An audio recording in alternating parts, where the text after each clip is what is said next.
حضور اگلا سوال ڈاکٹر عالمگیر صاحب کا ہے جو کارڈیالوجسٹ ہیں، کنسلٹنٹ ہیں اور شیپرڈ بش سے تشریف لائے ہیں. جی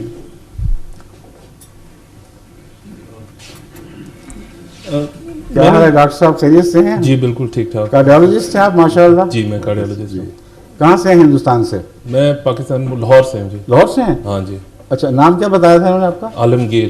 عالمگیر. میں غلط سمجھا تھا، میں نے اس میں کچھ جیت کا ہے. نہیں عالمگیر. پاکستان سے تشریف لائے ہیں ڈاکٹر عالمگیر صاحب. جی جی میں یہیں پر کام کرتا ہوں. جی ٹھیک ہے. میرے سے صرف ایک کوئری ہے، وہ یہ کہ آج کل مطلب کئی اس طرح سیکٹس ہیں جس میں لوگ اپنے آپ کو ڈکلیئر کرتے ہیں ایز اے ہم سچے ہیں. جی. تو ایک تو یہ کہ اگر مطلب انہوں نے مرزا صاحب نے اپنے آپ کو نبی جو ڈکلیئر کیا تھا اس کا مطلب ہاؤ کین وہ کنفرم کیسے ہو سکتا ہے؟ وہ تو کوئی بھی انسان اٹھ کے کہہ سکتا ہے اور اس کے پیچھے 500-600,000 لوگ جمع ہو سکتے ہیں، جو آپ امریکہ میں کئی اور جگہ دیکھتے ہیں کہ سیکٹس بنتے ہیں اس طرح. اور دوسرا جب بھی نبی پہلے آئے تھے تو کوئی نہ کوئی اس وقت کوئی پرابلمس تھے جن کو ایڈریس کرنے اللہ تعالیٰ نے بھیجا تھا. تو اس وقت جب یہ آئے تھے کہ کیا پرابلمس تھے جو کہ ان کو اپنے آپ کو نبی ڈکلیئر کرنا پڑا، ویسے کیوں نہیں یہ کر سکتے تھے؟ جی میں بیٹھتا ہوں. یہیں بیٹھ جائیں. پہلی بات تو یہ ہے کہ نبی ڈکلیئر کرنا پڑا ظاہر کر رہا ہے کہ انہوں نے کوئی منصوبہ بنایا تھا کہ میرا کام تب چلے گا میں بطور نبی اپنے آپ کو پیش کر سکوں اور پھر میں مسائل کو حل کروں گا. یہی ہے نا اس میں پوشیدہ بات یہی دکھائی دے رہی ہے. تو اس سوال کے اندر مضمر ہے یہ بات، اس کے بغیر سوال بنتا نہیں. ورنہ آپ سوال خدا پہ کرتے کہ خدا نے ان کو کیوں بنا دیا. ظاہر بات ہے کہ آپ یہ مان نہیں رہے. میں سمجھتا ہوں آپ کی بات، آپ کو حق ہے. جب تک آپ کو ثبوت مہیا نہ ہو آپ کیسے مانیں گے؟ اس لیے آپ نے بڑی محتاط زبان استعمال فرمائی اور کہا کہ کچھ اصلاح کی نیت سے اٹھے ہوں گے، مجھے شک نہیں. مگر یہ کیا ضرورت تھی کہ اس اصلاح کی کوشش میں اپنے آپ کو نبی ڈکلیئر کرنا پڑا؟ نمبر ایک بات. نمبر دو، وہ اصلاح کی کوشش تھی کیا جس کے لیے آپ نے کوئی ارادہ باندھا تھا؟ یہ دو شاخیں ہیں آپ کے سوال کی، درست ہے؟ جی. جہاں تک ضرورت اصلاح کا تعلق ہے، آپ نے اس سلسلے میں ایک بات پہلے کہی جو تمہید کے طور پر تھی کہ دنیا میں بہت سے فرقے ہیں مذاہب کے، ہر ایک اپنے آپ کو سچا کہہ رہا ہے. یہ بھی فرمایا تھا نا آپ نے، درست. تو اس پس منظر میں آپ سے یہ گزارش کروں گا کہ نبی آپ کو ضرورت نہ بھی ہو اپنے آپ کو نبی کہنے کی، اس صورتحال میں خدا کو ضرورت تھی کہ امت مسلمہ کی اصلاح کے لیے جس کو بھیجتا اس کو کمیشن بنا کر بھیجتا. اور یہ ضرورت قرآن اور احادیث سے ثابت ہے کہ جب زمانہ بگڑ جائے، جب امتوں کی وحدت ٹوٹ کے پارا پارا ہو جائے، جب یہ دعوے ہر طرف سے اٹھنے لگیں کہ ہمارا فرقہ ہی سچا ہے اور باقی سب جھوٹے ہیں، تو یہ ساری آوازیں انسانی آوازیں ہوتی ہیں اور انسانی سوچ کے برتے پر اٹھتی ہیں، انسانی فکر کا نتیجہ ہوتی ہیں. جتنی بھی تحریکات آج عالم اسلام میں جاری ہیں زندگی کی، ان میں سے ایک نے بھی یہ نہیں کہا کہ مجھے خدا نے بنایا ہے اور مجھے خدا نے مقرر فرمایا ہے. اور ان کے ساتھ جتھے ہوتے ہیں جیسا کہ آپ نے بیان کیا، اور وہ جتھے اس آواز کو طاقت دیتے ہیں. مگر کیا امر واقعہ نہیں ہے کہ مذہب کی تاریخ میں جب کڑے دن آتے ہیں، جب قومیں بکھر جاتی ہیں، جب وحدت ٹوٹ جاتی ہے، تو انسانی کوشش کے ذریعے ان کو دوبارہ ایک وحدت پر اکٹھا نہ کیا جا سکتا ہے، نہ کبھی کیا گیا ہے. کیونکہ انسانی اختلاف ایک دوسرے سے انسانی بنیادی حق کی بنا پر ہے کہ تمہاری مرضی تم یہ نتیجہ نکالو، میری مرضی میں یہ نتیجہ نکالتا ہوں. تم قرآن کی آیتوں سے یہ سمجھتے ہو، میں وہ سمجھتا ہوں. اب یہ جھگڑا ایسا ہے جو قرآن کے حوالے سے ہو یا حدیث کے حوالے سے ہو، وہ کبھی منطقی نتیجے تک نہیں پہنچ سکتا. اور ہر شخص کا ایک دعویٰ ہے، اس سے زیادہ اس کی کوئی حیثیت نہیں.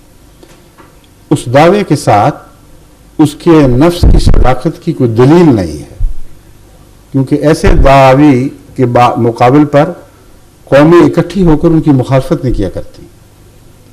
مولانا مودودی کی مخالفت بھی درست ہے، لیکن سارے عالم نے پھر بھی ان کو اسلام کا جزوی سمجھا. لیکن کوئی ایسی مخالفت نہیں ہوئی کہ اپنے سے نکال کر باہر پھینکا گیا ہو اور آپس کے اختلافات کے باوجود ایک شخص کی مخالفت پر ساری جمعیت اکٹھی ہو گئی ہو. کبھی ایسا واقعہ نہیں ہوا، مذہب کی تاریخ میں کبھی ایسا نہیں ہوا. مگر جب خدا بھیجتا ہے تو یہ ہوتا ہے.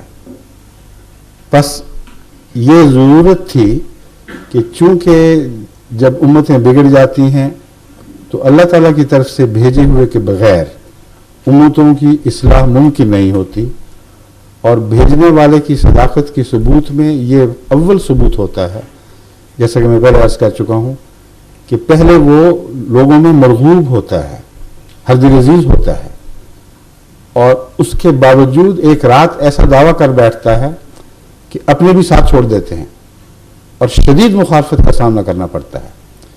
یہ اس کی صداقت کی پہچان کے لیے ضروری ہے، ورنہ یہ مطلب نہیں کہ اللہ اپنے پیاروں کو بے وجہ دکھوں میں سے گزارتا ہے. اس کی سچائی کے امتحان کے بغیر اس کے ارد گرد مضبوط ایمان لانے والوں کی جماعت اکٹھی ہو نہیں سکتی. اب جتنی دوسری موومنٹس ہیں جس میں انسان نے خدا کا نام نہیں لیا، یہ کہا ہے کہ میں یہ سمجھتا ہوں قرآن اور حدیث کے مطالعے سے کہ خدا یہ کہتا ہوگا، اس سے آگے نہیں بڑھے. کسی نے یہ نہیں کہا کہ اللہ نے ہمیں خود مقرر فرمایا، ہدایت دی کہ یہ کہو، اور اس آیت کا یہ مضمون ہے، اس آیت کا یہ مطلب ہے. کسی ایک نے بھی یہ دعویٰ نہیں کیا. اس لیے ان کے ساتھ وہ مخالفت بھی نہیں ہوئی. اس لیے نہ ان کی سچائی کا امتحان ہوا، نہ ان کے ماننے والوں کی سچائی کا امتحان ہوا. مگر جب خدا کسی کو کھڑا کرتا ہے تو دوہرا فائدہ یہ ہے کہ نبی کی صداقت کا امتحان بھی اس کی اپنے ثبات قدم سے، بے نفسی سے، سب کچھ ہاتھ سے جاتا دیکھنے کے باوجود اپنے دعوے پر استقلال سے قیام کے نتیجے میں ظاہر ہو جاتا ہے.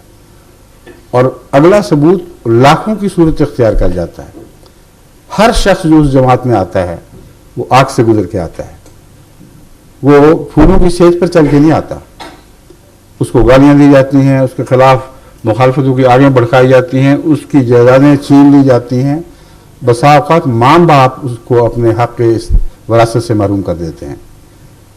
اس کا مطلب یہ ہے کہ صرف ایک گواہی، ایک سچا نہیں رہا، اور بہت سے ایسے وجود اس کے ارد گرد کھڑے ہو جاتے ہیں جن میں سے ہر ایک کا کردار اس کی سچائی کی نشانی ہے.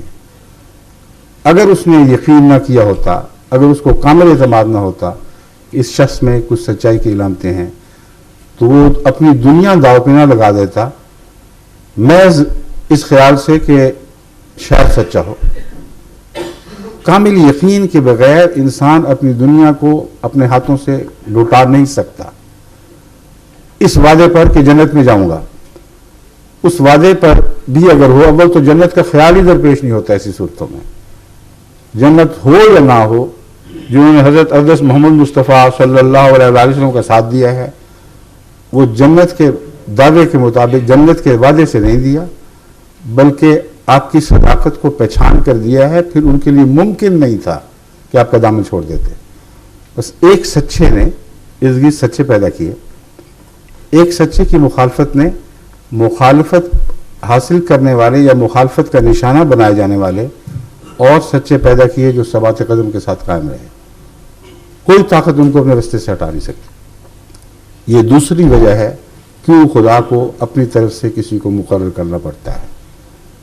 پھر جو ان مصیبتوں کے بعد دین کو قبول کرتے ہیں، کیونکہ محض للہ کرتے ہیں، ان میں پھر خدا والوں کی علامتیں پائی جاتی ہیں. یہ ہو نہیں سکتا کہ وہ اپنی جائیدادیں لٹا دیں خدا کے نام پر اور پھر کرپشن کی بدبختی میں مبتلا رہیں. وہ بدجانتی اسی طرح کریں، دنیا کی حوث اسی طرح جاری رہے. کیونکہ یہ تضاد ہے کردار کا.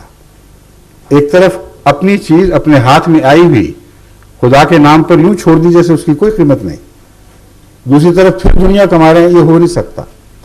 تو سوسائٹی کی اصلاح کے لیے ضروری ہے. یہ ناممکن ہے کہ ایک کرپٹ سوسائٹی محض جماعتوں کے قیام سے درست ہو جائے.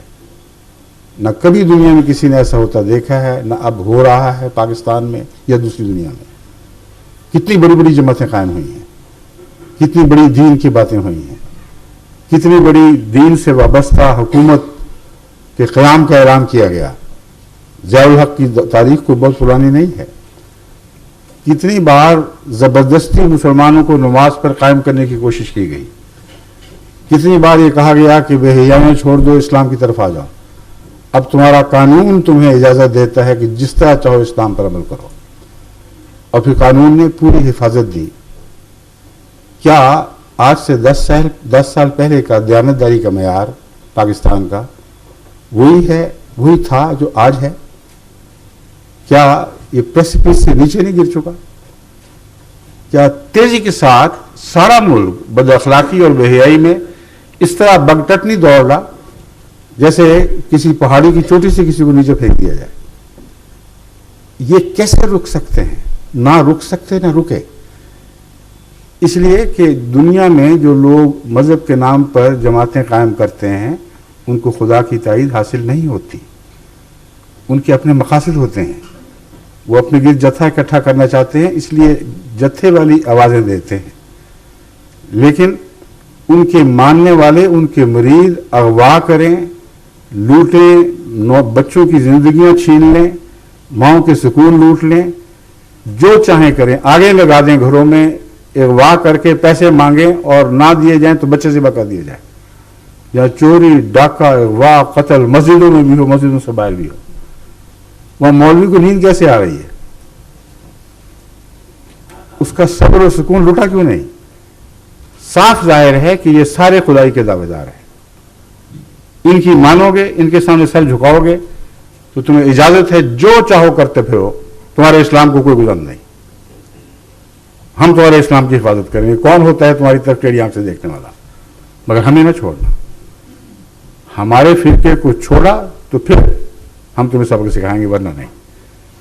بس ہر فرقے کے امام نے اپنے فرقے کے لوگوں کو عملاً جو ہر قسم کی کھلی چھٹی دے دی ہے، اس کے نتیجے میں اسلام کا نام صرف نام ہے، وہاں حقیقت اسلام موجود ہی نہیں ہے۔ حقیقت اسلام موجود ہو تو تقویٰ دکھائی دے، بازاروں کے حالات بدل جائیں، انسان دوسری عورت پر بری نظر اٹھانے کے تصور بھی نہ کرے، بچے اغوا کرنا اور قتل کرنا۔